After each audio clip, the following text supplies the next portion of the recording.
तर राजकीय घडामोडी पाहता माणसापेक्षा खुर्चीला महत्व आहे असं वाटतं, असं संजय शिरसाट यांनी म्हटलेलं आहे. शासकीय दुखवटा संपण्याच्या आधी हे सर्व निर्णय होतात, असं शिरसाट यांनी म्हटलं. थोडा कालावधी गेला पाहिजे होता, असं देखील शिरसाट यांनी म्हटलं आहे. राजकारणामध्ये जे कालच्या ह्या घडामोडी जे पाहिल्या 2 दिवसातल्या, तर याच्यामुळे असं वाटतं माणसापेक्षा खुर्चीला जास्त महत्व आहे.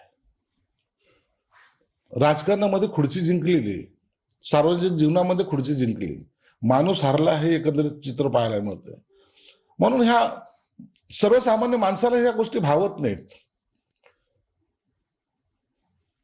दुखवटा सुद्धा शासकीय दुखवटा 3 दिवसाचा तो संपण्याच्या आधी हे सर्व निर्णय होत आहेत. मला वाटतं हे जर वैयक्तिक विचाराल तर हे व्हायला नको होतं. थोडा कालावधी हा गेला पाहिजे होता. ही सर्वसामान्याची भावना मी या ठिकाणी व्यक्त करतो.